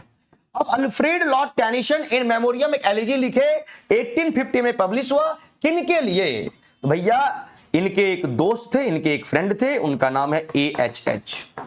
अब AHH का मतलब अर्थर हेनरी हेलेम, इनके अर्थर हेनरी हेलेम जो इनकी दोस्त भी थी और दोनों रिलेशनशिप में भी आए थे, प्यार मोहब्बत वाला मामला है ना। तो इनके डेथ पे अल्फ्रेड लॉर्ड टेनिसन ने इन मेमोरियन लिखा, जो एक एलिजी पोएम है, 1850 में पब्लिश हुआ, और इनके दोस्त या दोस्त के साथ साथ प्रेमिका बन जाना, क्या नाम था, अर्थर हेनरी हेलम, ध्यान रखेंगे, नोएल कॉवर्ड, पहले का आंसर आपने दिया है, बहुत बढ़िया। थैरिसिस, ये जो है मैथ्यू अर्नोल्ड का नाम आपने जरूर सुना होगा, मैथ्यू अर्नोल्ड, मैथ्यू अर्नोल्ड साहब लिखे, मैथ्यू अर्नोल्ड किन पे भैया, तो एक नाम है अर्थर, अर्थर हेनरी क्लॉग, CLOUGH, इनके दोस्त थे, इनके बारे में जरूर पढ़िएगा गूगल पे, उन पे लिखे। और ये पब्लिश कब हुआ, तो 1865 में, 1865 में। और आपका ये जो है इन memory of W.B. It's, William Butler it's, और विलियम बटलर इट्स एक ऐसे राइटर हैं जिनको नोबेल प्राइज मिला था 1923 में, ये मैं बता चुका हूं आपको कई बार। In memory of W.B. It's एक एलिजी है, ये भी एक एलिजी है, और W.B. इट्स के डेथ पे लिखा गया था किनके द्वारा, आप जरूर नाम सुने होंगे, W.H. ऑडेन के द्वारा। और W.H. ऑडेन का फुल नेम है, मुझे स्पेस या नहीं मिल रहा, मैं बोल देता हूं, विस्टन ह्यूग ऑडेन, जो कि ब्रिटिश अमेरिकन राइटर कहलाते हैं। और ये पब्लिश हुआ आपको 1939 में। और ये जो लाइन है ये इसी पोएम का है, इस एलिजी पोएम का, in memory of W.B. It's by W.H. Auden. Correct answer C for Canada, याद जरूर रखना है इन सभी चीजों को, ठीक है। आतिफ शेख, सब सही हो जाएगा, डेली आओ, डेली प्रैक्टिस करो, है ना। बस ध्यान ये रखना है कि प्रैक्टिस करते समय, डिस्कशन करते समय आपका पूरा कंसंट्रेशन, पूरा फोकस यहां रहना चाहिए, सब बेहतर हो जाएगा। और कोई रास्ता नहीं है, मेहनत तो करना ही पड़ेगा। Next, the temple is a collection of poems. The temple collection of poem है, आपको बताना है ये किसका पब्लिशिंग ईयर, आप मुझे बताएंगे। द टेम्पल है ना, एक कलेक्शन ऑफ पोएम्स है, इसका पब्लिशिंग ईयर बताइए। और इसमें कितने पोएम्स हैं, द टेम्पल जिसमें बोला गया कलेक्शन ऑफ पोएम्स, कितने पोएम्स हैं, यानी नंबर ऑफ पोएम्स की बात आप यहां पे करेंगे, ये भी आप बताएं। किन्होंने लिखा है, जॉर्ज हावर्ट ने, थॉमस कैरी ने और रॉबर्ट हैरिक ने। अब इसके राइटर जो हैं आपके जॉर्ज हावर्ट हैं। पब्लिशिंग ईयर बता ही देता हूं, 1633 में लिखा गया, ठीक है। कितने पोएम्स है ये आप मुझे बता दीजिए। Clear, George Herrick. Thomas carry, carry पढ़ेंगे, थॉमस कैरी 17th सेंचुरी के ये पोएट हैं, 17th सेंचुरी के ये पोएट हैं। और ये हमारे लिए इसीलिए इंपॉर्टेंट हो जाते हैं। 17th सेंचुरी में एक ग्रुप चलता था, कैवेलियर ग्रुप, और कैवेलियर ग्रुप में ढेर सारे पोएट्स होते थे, यानी school of poets, school of poets during 17th century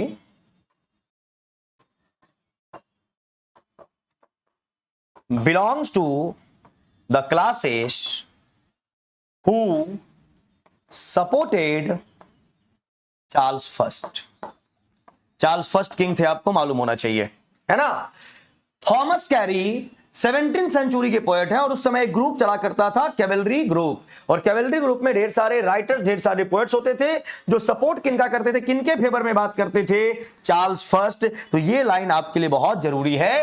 Robert Herrick, ये भी आपके ब्रिटिश पोएट ही हैं, उतने इंपॉर्टेंट तो है नहीं, बट फिर भी आप गूगल पे जरूर देख लेंगे, है ना, ब्रिटिश पोएट है। क्लियर? करेक्ट आंसर हमारा हो गया सी। और मैंने पूछा कि the temple collection of poems है, कितने पोएम्स हैं, कौन बताएगा मेरे को? सर एक द टेम्पल स्टीफन स्पेंडर भी लिखे हैं। नहीं, मैं उसकी बात नहीं कर रहा, मैं इनकी बात कर रहा हूं, जॉर्ज हर्बर्ट ने जो लिखा है, इनमें कितने पोएम्स हैं, आप लोगों ने नहीं बताया। आइए ब्रिटिश पोएम की बात कर, क्या बोलते हैं, इसकी बात करें द टेम्पल में, इसमें 4 पोएम्स है, नंबर की बात करेंगे, यानी 4 पोएम्स का कनेक्शन है ये। आपका भी जवाब सुप्रिया सही है ना, लेकिन यहां पे ऑप्शन के अकॉर्डिंग जाएंगे ना, ऑप्शन दिया हुआ है जॉर्ज हर्बर्ट साहब, 1633 की बात करेंगे, the temple collection of poems. Next, which of this Dickens heroes, Dickens means Charles Dickens, Charles Dickens की बात कर रहे, heroes receives a large Fortune from a mysterious benefactor. अब यहां पर विच ऑफ दिस हीरोज की बात कर रहे, हीरो का मतलब कैरेक्टर की बात कर रहे, यहां चार्ल्स डिकेंस के नॉवेल के कैरेक्टर की बात की जा रही है। अब हीरो की बात कर रहे, यानी प्रोटैगोनिस्ट की बात कर रहे हैं, large Fortune from a mysterious benefactor, Eugene Rayburn. अब यूजीन रेबर्न की बात करेंगे, ये भी एक कैरेक्टर है चार्ल्स डिकेंस के किस नॉवेल से, चार्ल्स डिकेंस के किस नॉवेल से? तो इनका एक नॉवेल आया चार्ल्स डिकेंस साहब का, our mutual friend, our mutual friend. और आर म्यूचुअल फ्रेंड इसीलिए इंपॉर्टेंट हो जाता है क्योंकि ये चार्ल्स डिकेंस का लास्ट नॉवेल है, लास्ट नॉवेल है चार्ल्स डिकेंस साहब का। आप बताएंगे पब्लिश कब हुआ, पब्लिशिंग ईयर आपको बताना है। लास्ट नॉवेल है चार्ल्स डिकेंस का, उसी का एक कैरेक्टर है यूजीन रेबर्न, जो कि पढ़ा लिखा इंसान है, एजुकेटेड भी है, बट थोड़ा सा एरोगेंट है, थोड़ा सा घमंडी टाइप का भी है ना। यूजीन रेबर्न और म्यूचुअल फ्रेंड एक नॉवेल है, लास्ट नॉवेल है, पब्लिशिंग ईयर आप बताएंगे।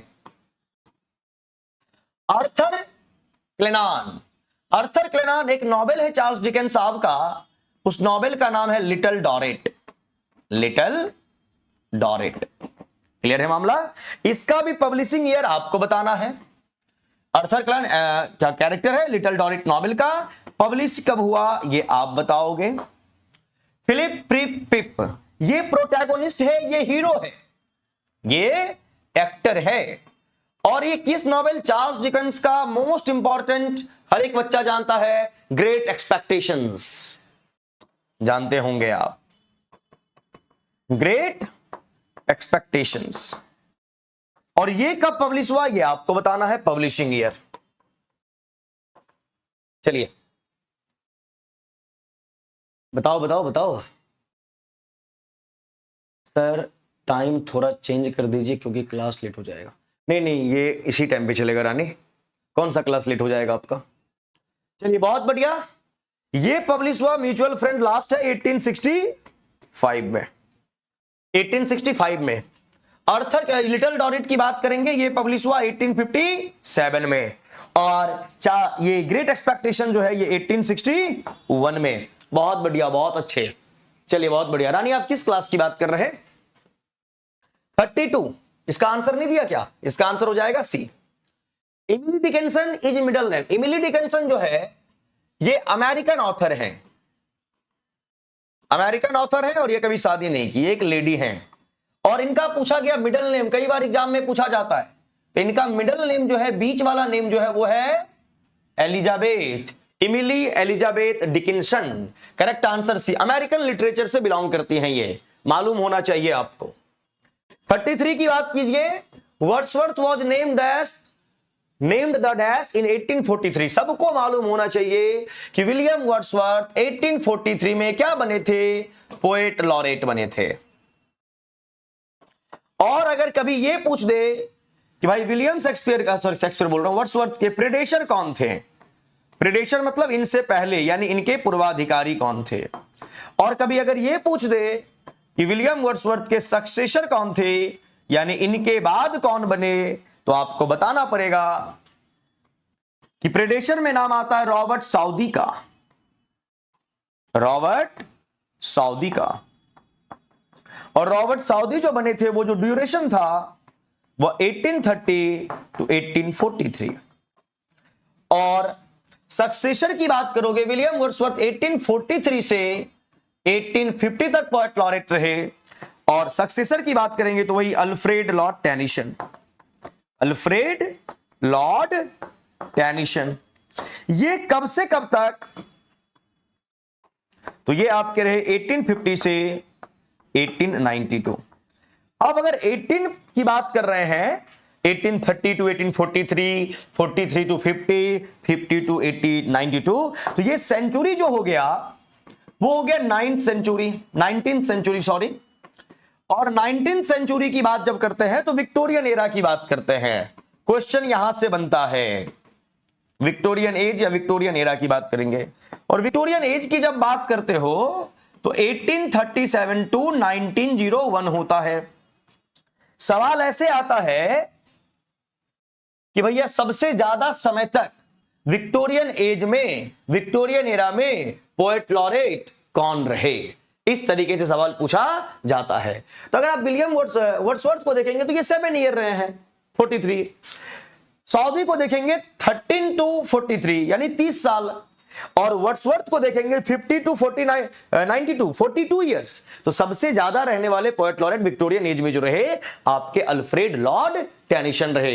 हर एक चीज को याद कीजिए, आपने सीक्वेंस में नाम लिख दिया, रॉबर्ट ब्रिजेस वगैरह, है ना। मैं यहां समझाना यह चाह रहा हूं कि विक्टोरियन एज जो 19th सेंचुरी में 1837 से 1901, और इससे पहले जो एज आया था वो कौन सा था, रोमांटिक एज 1798 टू 1837। और विक्टोरियन एज में सबसे लंबे समय तक पोएट लॉरेट रहने वाले पोएट अल्फ्रेड लॉर्ड टेनिसन, ध्यान रखना है। और सबसे कम William Wordsworth. Correct answer poet laureate. Answer key में आंसर रॉन्ग दिया, नेशनल पोएट बोला गया, नहीं, नेशनल पोएट ऑफ इंग्लैंड की बात करेंगे तो वो हमारे हैं विलियम शेक्सपियर साहब।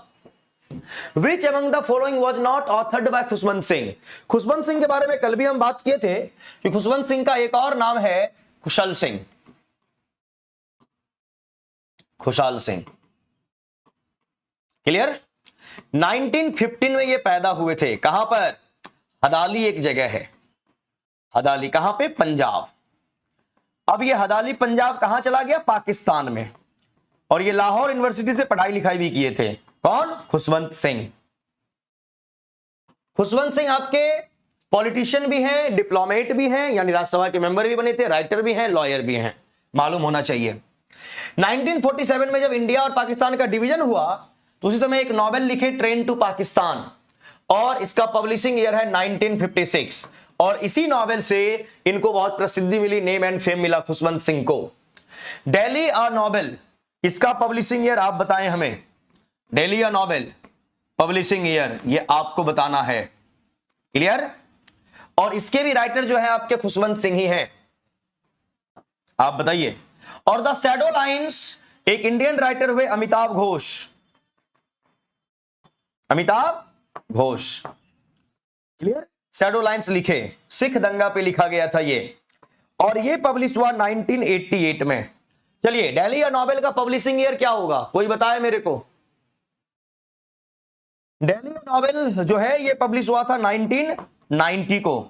करेक्ट आंसर जो है which among the following was not authored by Khushwant Singh, किन्होंने नहीं लिखा, मतलब कौन सा नॉवेल नहीं लिखे, the shadow lines was written by Amitav Ghosh in 1988, ध्यान, 1988, हाँ।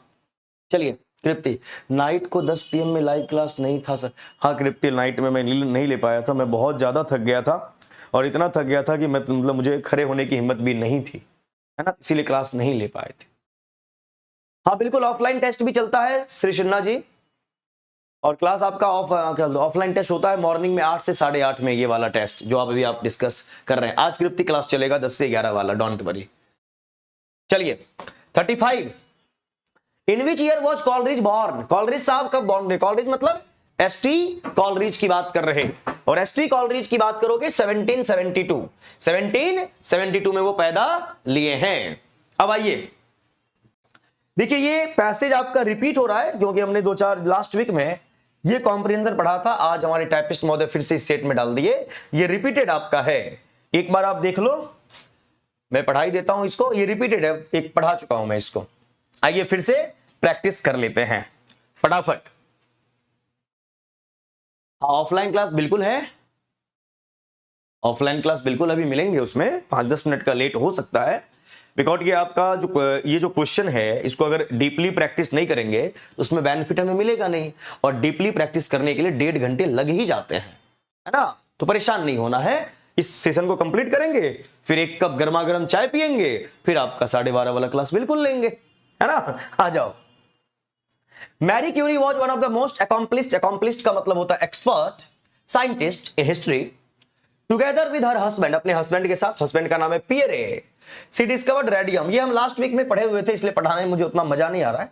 आप लोग भी बोलोगे हाँ सर पढ़े हुए हैं, जो नए बच्चे हैं वो जरूर देखिए। An element widely used for treating cancer, radium जो है इसका इस्तेमाल होता है कैंसर में, बोला जा रहा है। एंड स्टडीड यूरेनियम, यूरेनियम पे भी अध्ययन किया था किसने? मैरी क्यूरी ने। And other radio active substances, और बहुत सारे रेडियो एक्टिव सब्सटेंस जो थे उस पे भी। पियरी एंड मैरी, पियरे कौन है? मैरी के हस्बैंड हैं। एमिकेबल कोलैबोरेशन, एमिकेबल मतलब फ्रेंडली, हर एक वर्ड को जानिए, जो भी मैं अंडरलाइन करता हूं ना घर पे उसे जरूर पढ़ा करें, क्योंकि ये पीडीएफ आपको जाता है आपके टेलीग्राम चैनल पे। एमिकेबल मींस फ्रेंडली, कोलैबोरेशन साथ में मिलकर काम करना, एक साथ। Later help to unlock the secrets, unlock का मतलब जो भी सीक्रेट था उसको डिस्कवर किया गया, unlock the secrets of the atom, यानी एटम के बारे में जो भी जानकारी नहीं थी दोनों ने मिलकर उस सीक्रेट को रिवील किया, उजागर किया। Marie was born in 1867 in Warsaw, Warsaw में, कहां है वॉर्सो? पोलैंड में है। Where her father was a professor of physics, जहां इनके पिताजी फिजिक्स के प्रोफेसर थे। At an early age she displayed a brilliant mind, early age में ही दिख गया था ये बहुत ही ब्रिलियंट थी। एंड ब्लीदे, ब्लीदे का मतलब होता है फ्लेक्सिबल, जो बहुत ही सॉफ्ट हो, फ्लेक्सिबल हो, है ना, क्या बोल सकते हैं, सॉफ्ट स्पोकन, अच्छा बोलने वाली हो पर्सनालिटी। हर ग्रेट एक्सुबरेंस, एक्सुबरेंस का मतलब यानी हो बहुत, क्या बोलते हैं उसको, बहुत ही मजबूत इंसान या बहुत ही महंगा इंसान। फॉर आप किसी सेलिब्रिटी का नाम लीजिए, बहुत ही महंगे कहलाएंगे, शाहरुख खान, विराट कोहली, उस सेंस में exuberant. For learning prompted her to continue with her studies, यानी पढ़ने लिखने में इनको बहुत मजा आता था आफ्टर हाई स्कूल के बाद। शी बिकेम डिसग्रंटल्ड, डिस का मीनिंग होता है नॉट, ग्रंटल्ड होता है सेटिस्फाइड, डिससैटिस्फाइड, ये एक बार असंतुष्ट हो गई, क्यों? However, when she learned that the university in Warsaw was closed to women, एक बार क्या हुआ कि पता चला वॉर्सो में, जहां ये पैदा ली थी, पोलैंड में जहां ये रहती थी, वहां बोला गया कि महिलाओं के लिए स्कूल कॉलेज बंद कर दिया गया है, महिलाओं को पढ़ना लिखना नहीं है। तो ये थोड़ी सी नाराज हो गई थी इस बात को सुनकर, disgruntled. Determined to receive a higher education, लेकिन ये बहुत ही डेडिकेटेड थी, ये हायर एजुकेशन यानी पढ़ना लिखना तो है ही है। सी डिफाइंटली, डिफाइंट का मतलब होता है रिजेक्ट करना, मतलब हम आपकी नहीं सुनेंगे। लेफ्ट पोलैंड, पोलैंड छोड़ के चली गई। And 1891 entered the Sorbonne, Sorbonne एक जगह है कहां पे? फ्रेंच यूनिवर्सिटी का नाम है, वहां चली गई, पोलैंड से निकल गई, फ्रेंच यूनिवर्सिटी सोरबोन चली गई। Where she earned her master's degree, जहां इन्होंने एमए किया, and doctorate in physics, physics में। मैरी वॉज फॉर्चुनेट, फॉर्चुनेट मतलब lucky, to have studied, Marie fortunate थी जिसने अपना भी पढ़ाया था perfect infinitive, to have studied, यानी उन्होंने पढ़ाई कंप्लीट की, इंफिनिटिव पढ़ाए थे ना अभी इसी सेट में, to have V third. At the Sorbonne with some of the greatest scientist of her day, और जहां पे ये पढ़ाई लिखाई की थी वहां और भी साइंटिस्ट थे उनके साथ। वन ऑफ हुम, उनमें से एक कौन थे? पियरे, जिनसे बाद में उन्होंने शादी भी की। Curie Marie and Pierre were married in 1895। And spent many productive years working together in the physics laboratory, और दोनों ने साथ में मिलकर फिजिक्स की दुनिया में बहुत ही प्रोडक्टिव काम किया। A short time after they discovered radium, radium के डिस्कवर्ड के कुछ समय बाद ही पीरी वॉज किल्ड, यानी इनके हस्बैंड को मार दिया गया by a horse drawn wagon in 1906। Marie was stunned, वो न्यूज सुन के ये काफी स्टन्ड हुई, यानी बोलते ना भौचक्का रह जाना, कुछ समझ में ना आना। By this horrible misfortune and endure का मतलब होता है टॉलरेट करना, बर्दाश्त करना। हार्ट ब्रेकिंग एंग्विश का मतलब दुख, तकलीफ, पीड़ा, यानी इनके हस्बैंड की डेथ हो गई, ये इनके लिए मिसफॉर्चून, दुर्भाग्य की बात थी, और उस दर्द को इन्होंने टॉलरेट किया, उस तकलीफ, उस दर्द, उस पीड़ा को इन्होंने सहा। डेस्पॉन्डेंटली, नाराज रहने लगी। She recalled their house their close relationships, recall का मतलब होता है रिमेंबर, याद करना, their close relationship and the joy that they had shared in scientific research, और उसके बाद अपने काम में बिजी हो गई। दर्द तो था ही हस्बैंड के डेथ का, लेकिन साइंटिफिक रिसर्च में बिजी हो गई, काम करने लगी। The fact that she had 2 young daughters, 2 बेटी थी इनको। टू रेज का मतलब पालना पोषना, by herself greatly increased her distress, है ना, बेटी को पालने पोसने में और साइंटिफिक काम करने में जिंदगी इनका आगे बढ़ता रहा। क्यूरेज फीलिंग ऑफ डेसोलेशन, डेसोलेशन का मतलब वही होता है लोनली फील करना, अकेला फील करना, क्योंकि पार्टनर की डेथ हो गई। Finally began to fade when she was asked to succeed her husband as a physics professor at the Sorbonne. She was the first woman to be given a professorship at the world famous university, वहां पे फिर ये professor भी बनी। In 1911 she received the Nobel prize in chemistry, chemistry के क्षेत्र में इन्हें नोबेल प्राइज मिला फॉर आइसोलेटिंग रेडियम, रेडियम को आइसोलेट करने के कॉन्टेक्स्ट में। ऑल्दो मैरी क्यूरी इवेंचुअली मतलब अल्टीमेटली, यानी अंततः सफर्ड ऑफ फैटल डिजीज, बाद में इनको बीमारी हो गई from her long exposure to radium, radium के कॉन्टेक्ट में रहती थी, उससे रिलेटेड काम करती थी, बीमार हो गई। She never became disillusioned about her work, लेकिन कभी भी अपने काम से इन्होंने दूरी नहीं बनाया, रिगार्डलेस ऑफ द कंसिक्वेंसेस, जबकि रिजल्ट परिणाम क्या रहा कि बीमार हो चुकी थी, लेकिन कोई फर्क नहीं पड़ा, काफी पैशनेट थी। सी हैड डेडिकेटेड मतलब डिवोटेड, समर्पित, herself to science and to revealing the mysteries of the physical world. समझ गए होंगे। अब आइए यहां पे फटाफट क्वेश्चन सॉल्व कर लेते हैं। पूरा पढ़कर करना पड़ा तो 10 मिनट ऐसे ही चला जाएगा। अरे बंधु परेशान नहीं होइए, 10 मिनट लग रहा है ना, अभी 2 मिनट में, 3 मिनट में, 5 मिनट में कर लोगे, प्रैक्टिस बस करते रहो। आइए यहां पे, the Curies' dash collaboration help to unlock the secrets of the atom. कैसा कोलैबोरेशन था? एमिकेबल वर्ड का इस्तेमाल किए थे, और एमिकेबल का मतलब क्या होता है? फ्रेंडली। कॉम्पिटिटिव, कोटियस बिल्कुल नहीं, फ्रेंडली रिलेशनशिप था, है ना, यानी इनके हस्बैंड और ये दोनों आपस में फ्रेंडली यानी एमिकेबल वे में काम करते थे। Marie had a bright mind, यानी इनका माइंड बहुत ही ब्राइट था, और पर्सनालिटी कैसी? बिलीदे वर्ड का इस्तेमाल किया था, यानी फ्लेक्सिबल, जो इंसान बहुत ही फ्लेक्सिबल हो। Strong, light hearted, humorous, light hearted हल्का फुल्का रहने वाला, एक ऐसा इंसान जो अपनी जिंदगी में सफल बहुत हो, लेकिन एक रिक्शे वाले की उतनी ही इज्जत करे जितने अपने पिताजी की वो करता है, इसको बोलते हैं बिलीदे, है ना, फ्लेक्सिबल, लाइट हार्टेड, यानी अपनी सफलता को अपने माथे पे चढ़ने ना दे। When she learned that she could not attend the university in Warsaw, जब बताया गया कि पोलैंड में वॉर्सो में यूनिवर्सिटी में महिलाओं को पढ़ने नहीं दिया जाएगा, तो वो क्या हो गई थी? होपलेस या एनवाइड, वो नाराज हो गई थी। डिप्रेस नहीं है, होपलेस नहीं, है ना, उनको ये नहीं लगा अब क्या करेंगे, बोले ठीक है तुम नहीं पढ़ने दोगे, किसी और यूनिवर्सिटी में जाके पढ़ लेंगे। Marie dash by living Poland and travelling to France to enter the Sorbonne, वहां पहुंच गई थी, पोलैंड को छोड़ के सोर्बोन पहुंच गई थी, है ना। कैसे? चैलेंज ऑथोरिटी, अगर आपको कोई बोले तुमसे ना हो पाएगा, तुम्हें करने नहीं देंगे, और आप उसको चैलेंज करो, हम करके तुम्हें दिखाएंगे, वही था कि उसने उस ऑथोरिटी को, वॉर्सो के उस ऑथोरिटी को चैलेंज किया, तुम महिलाओं के लिए कॉलेज बंद करोगे, हम कहीं और जाके पढ़ लेंगे, और नोबेल प्राइज मिला इन्हें फिजिक्स के क्षेत्र में, है ना। चलिए, बहुत बड़ा challenge. So intelligence and behaved, नहीं ये आंसर होगा। And last question of the day, she remembered their joy together, उन्होंने अपने हर एक चीज को एंजॉय कैसे किया? डिजेक्टेडली, वरीड, टीयरफुली। डिजेक्टेडली यानी हस्बैंड की डेथ हो गई थी, काम में बिजी थी, बेटी को पाल पोस रही थी, लेकिन एक दर्द उनके अंदर था, नाराज रहती थी, किसी से बताती नहीं थी, बट था। चलिए, तो आप लोग मुझे बताएं सेशन कैसा लगा, मजा आया कि नहीं आया?